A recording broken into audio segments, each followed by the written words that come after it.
1. I started working at a certain establishment the second I was old enough to legally work. We shall call it The Place, so that I have a proper noun to work with here. The Place was super convenient to get to after school, and I already knew my boss, who had a very high opinion of me at the time. So overall, a cushy after-school summer job. Even though I'd finish every summer at the place wanting to ram my head through a window, I would complain to my friends about feeling so wigged out and tired at the end of each season. But I figured I was just a lazy teen that was learning about work ethic. Fast forward a few years and I've graduated from college. I've been working at the place every summer until the pandemic. And I've just gotten married, and my boss attended my wedding too. While my spouse finishes the last semester of his degree, I realize I need to somehow find a job during the second wave of the pandemic to support us. The place has recently reopened in the past few months, so back I go. At that point, the job market was still absolutely ravaged by COVID restrictions, so I was grateful for the chance to work anywhere at all. I worked that season with some friends who saw the work environment with fresh eyes and informed me that I was not in fact lazy and lacking workplace stamina. Instead, I was suffering under inflexible management, the inefficiency of having multiple bosses, and a persisting hostile work environment. Eye-opener. Having my feelings validated and not gaslighted for the first time really helped me to start to look over the systems at the place with a critical eye. I had started out part-time, but was offered a full-time position that opened up a few months after my return. I would work more hours, have more responsibilities, an additional boss to report to, on top of the pre-existing 3, and I'd split my time between 2 departments. The catch? A $2 pay cut. I offered to waive my rights to insurance or waive anything in exchange for my same hourly wage, but my suggestions were turned down. I didn't have a choice. Working full-time, it would still be a larger chunk of money each month despite the pay cut, and we needed the money. I took the promotion, and vowed to myself that I would work the duration of my contract and never return. In my last days there, the main boss whom I loved and had known for the majority of my years in this planet called me up. She said she knew I was leaving soon, but she was sending everyone an extra $300 in their paychecks as part of a grant the place had received. I said thank you, and she asked if I would consider staying. They had some major staffing shortages, and the place would need to close if they couldn't find new hires. Just to test the waters, I asked, well, would I still have that pay cut? Oh, I guess I could look into that for you. Yep, fat chance. I politely told her I wouldn't be returning. At this point, I felt hugely disrespected, taken advantage of, and unappreciated. I had been at this place on and off for almost a decade. I had accrued an insane amount of experience of the place's systems and policies, in exchange for pay raises that only ever reflected new minimum wage laws, as they came around every few years. I had been given a pay cut at the earliest opportunity, and my mental health had taken a huge blow every season due to workplace cliques, clashing bosses, jerking the staff around, and spotty staff support. It's not hard to imagine why they're having a hard time finding and keeping employees. So I wrote a letter. I wrote a 4-page letter with headings and subheadings that very clearly laid out everything wrong with what I experienced during my many years at the place. In the hopes that it would help them understand their persistent staffing shortages, I made sure it was professional and honest, and I had friends and family proofread it to make sure it wasn't lined with any latent vitriol. Despite anything, I still loved my main boss and what she was trying to accomplish there, and I truly just wanted to help. Even as I was on my way out, I made 3 copies of the letter and left one on main boss's desk, one on HR's desk, and one on main boss's desk. Fast forward to a coffee date with an old friend who still works at the place. Main boss never let anyone see her copy of the letter, and told others that it was nothing but a big smear against the department. Definitely not true. Despite the attempted cover-up, main boss's boss somehow got a copy of the letter. Main boss and her co-bosses are now tied up in a multi-meeting series of talks about several persistent issues in the workplace.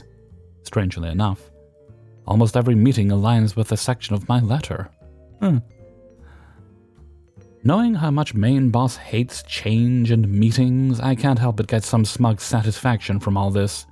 Plus, kudos to upper management for actually listening. After so many years of working at the place, I would certainly hope my honest insight means something more than an attempted cover-up. And for those shocked that I stayed at that job for almost a decade on minimum wage, I'd like to point out again that it was a summer job, or after-school job, until my last year there. I wasn't expecting something somewhat resembling a living wage from them until my very last year, when I was a newlywed trying to pay bills. I'd also like to point out again that I went back to them during the second wave of the pandemic where jobs were scarce. I didn't expect to be able to buy a yacht on this job, but the $2 pay cut promotion was unacceptable to me, even for an establishment like the place. 2. This may be the most petty thing I've ever done in my life. I'm a pretty petty person, and I also believe in malicious compliance, but this takes the cake. So I bought a condo in a building in a large city in the US about 2.5 years ago. The building has an HOA that we all pay into monthly.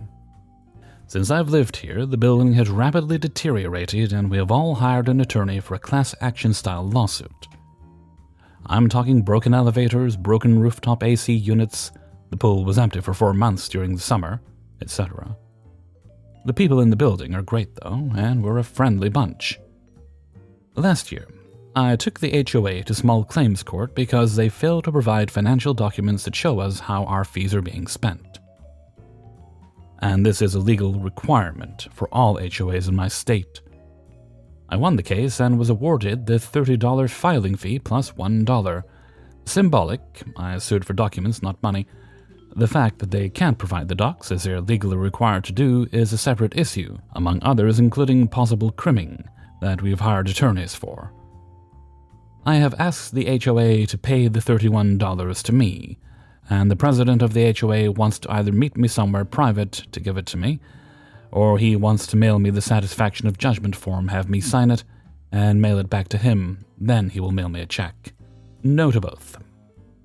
3 days after I won the case, the HOA announced that they were going to charge us all a special assessment of about $1,000 each, and an increase in our monthly dues of 10%. In my state, a membership vote gets triggered if you charge a special assessment that brings the building more than 5% its yearly income, which means 51% of the owners must approve of the assessment for it to take effect. As this money is about 20% of our yearly income, a vote should have taken place. When we asked about this vote, the HOA said it was being made under an emergency clause, which means that the membership vote doesn't have to take place. The emergency?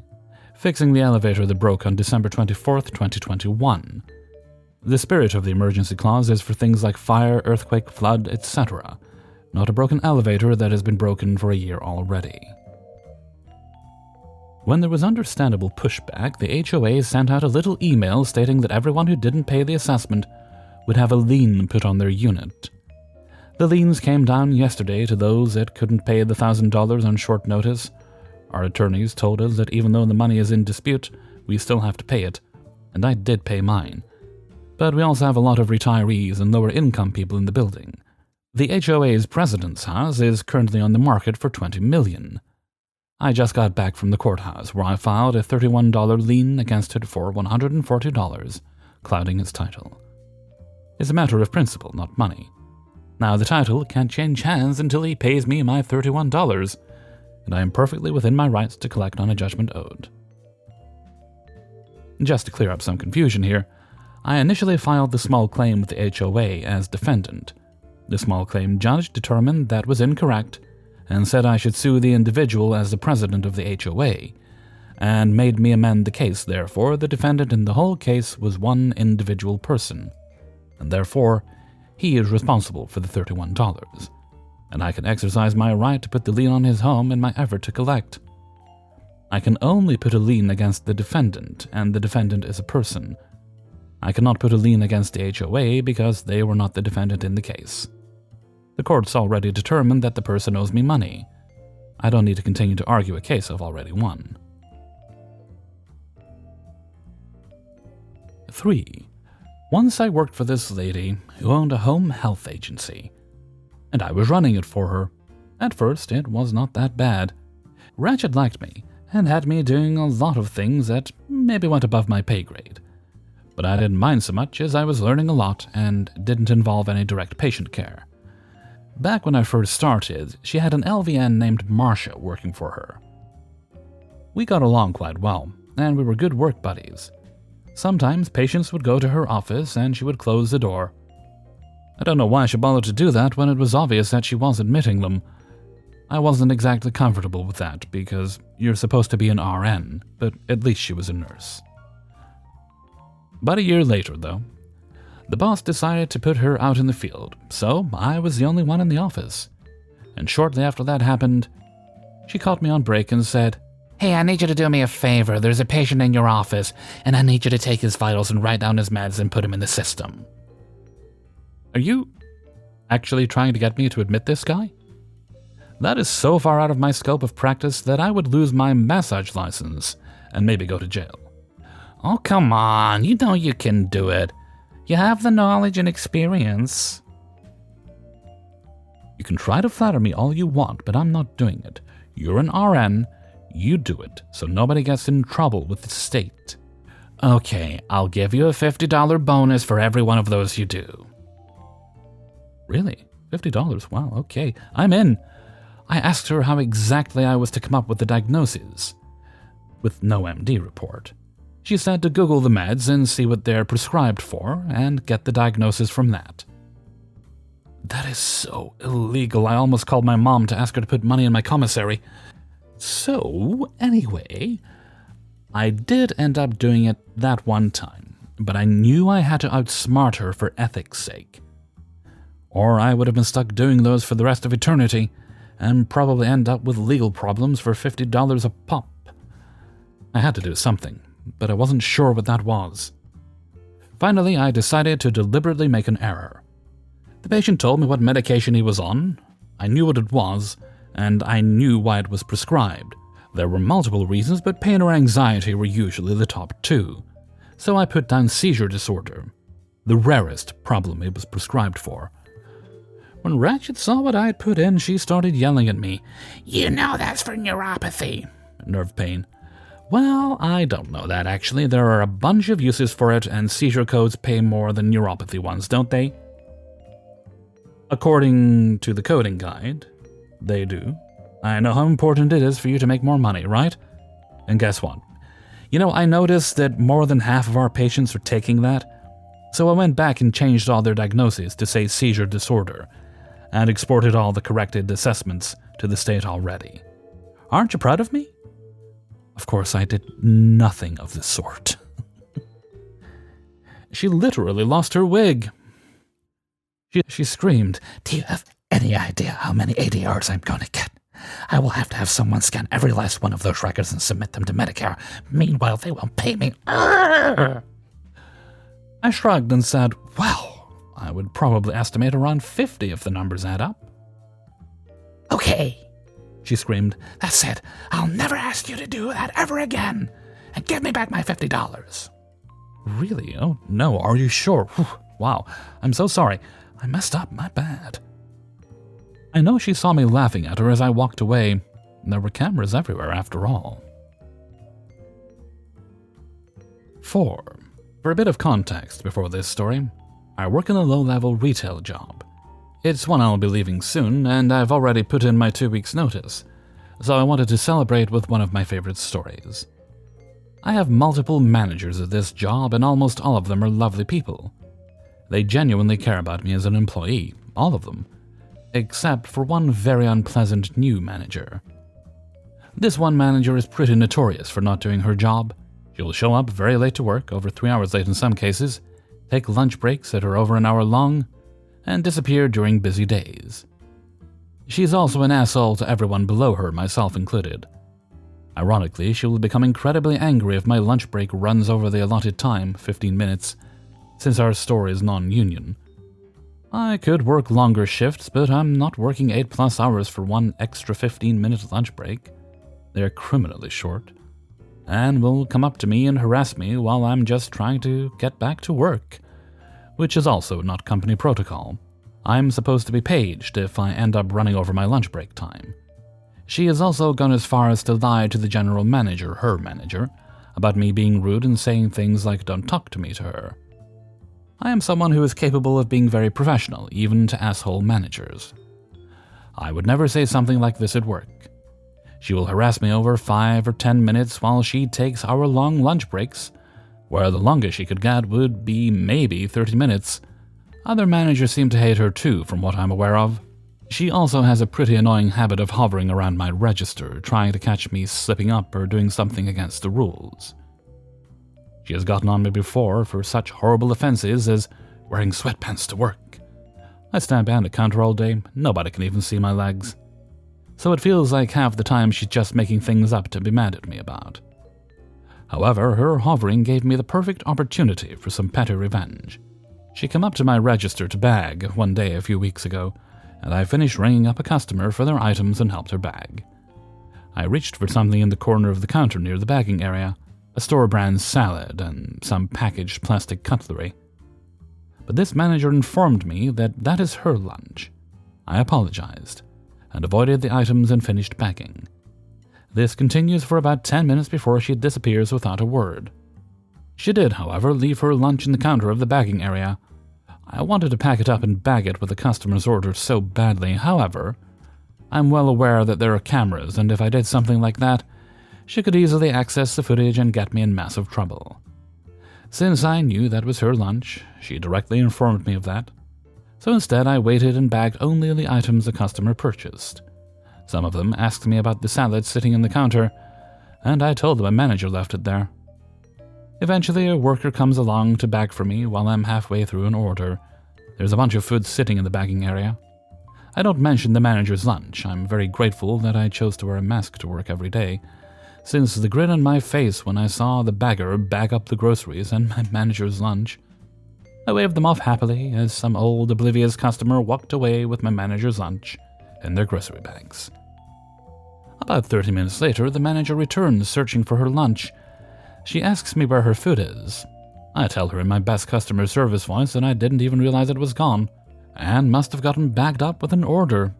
She says nothing to me, turns and storms off. 5. This happened a while ago. I, 39 female then, gained about 50 pounds when I was pregnant. My friend Matilda, 55 and female, had no kids herself. She had no first-hand clue about how some people's bodies can change. She was very careful not to say anything directly about my weight, but I could tell how she felt because she made lots of comments about diet and exercise. I figured I would lose weight breastfeeding as I had with my other babies, but they were born when I lived in a different city from Matilda, so she didn't see me in person then. When I went over to her house before, she used to offer me snacks like chips, but now she started offering me things like cut veggies with 0-calorie dip. She tried to convince me to go on walks with her, but I was exhausted. I had to go back to work full time, and I got enough exercise already, so I almost always said no. Once I even spotted some chips in her kitchen and I said, "Can I please get a few of those?" She said no, those were her husband's, so I couldn't have any. Okay, fine. Even though they were never off limits to me before I got fat. I knew she meant well, but after months of her pushing me to live healthier, meaning lose weight, I started to get annoyed. I was already eating healthy and exercising when I could, and the baby weight was indeed coming off from breastfeeding. Note, breastfeeding is not a guaranteed way to lose weight for everyone, but fortunately it was for me. I reached the point where I was really tired of her support. So, when she started pushing exercise and nutrition, I told her my body is different from having a baby, and I'm happy the way I am, and I don't see any reason to change myself or my habits. She nodded, but she still didn't stop. So here's where I might be an asshole. I started telling her outright that I hadn't lost any of the baby weight. This was a lie. I had dropped about 15 pounds, then 20. Then after about a year, when I weaned my son, I had lost it all, and I fit into most of my old clothes. And I was still saying to her, I'm happy the way I am, even at my new weight. She kept going on and on with the diet and exercise talk. I stopped finding it annoying at this point and started finding it funny. One day, a mutual friend said to her that I was looking good lately after losing weight, and she insisted to her that I hadn't lost any at all. My friend pointed out that I was obviously much thinner, and she said Matilda probably hadn't seen me lately. But she had seen me just the day before, so the next time I met her, she asked, "Did you lose weight and not tell me?" I said, "Yeah, maybe a bit." She thought I was a butt for telling her all along that I hadn't lost weight, but I said, "Come on, you have eyes that work just fine." Instead of noticing me getting thinner right in front of her face, she somehow got stuck in her mindset that I needed support to be healthier. And as a result, she looked like a fool in front of at least one mutual friend, and maybe others too. I will clarify before I go, because others have commented on it. My friend is child-free very much by choice, so her behavior wasn't rooted in jealousy. Also, she is an otherwise lovely person, and years later she's still in my life and has never done anything intrusive or annoying like that again. Even though I've put on some weight over the years, she stayed silent about it, so maybe she learned her lesson. Hey everybody, Hellfreezer here, and thank you very much for listening to Revenge is Ice Cream, episode 233. And thank you very much to everybody who allowed me to use their stories in this video. Before you close the window, as you move your mouse up to the top of the screen, assuming you're on desktop, hit the like button first. Just one extra click, it helps me out a lot. Okay, let's see. I don't think there's any new business. Oh wait, no, yes, there is one new thing. For those who have been asking me, you can now find the Hellfreezer podcast, Revenge is Ice Cream Archives, on Spotify. Just one episode up right now, 10 episodes from the archives, and you will find that hopefully every Friday, once a week, in theory for the next few years, because I don't really need to record anything new for it. It's just a matter of assembling new videos. When I have time, I would like to do something more with original content, but that'll be a separate podcast. Right, let's move right along to Hellfreezer's question of the day. And today's question is, pulled from the list that Donovan sent me, what is an absolute deal breaker in a relationship for you? For me, it is cruelty. I cannot abide someone who is cruel. Casually, unthinkingly, if that's the kind of person they are, I just could not be with them. And beyond a few personal habits, like, I'm not a smoker, so I don't think I could live with a smoker, but in terms of personality, I think those are the more key things. So if you're willing to share, what's your deal breakers? Please pop your answer in a comment below. And I'm going to head off for now.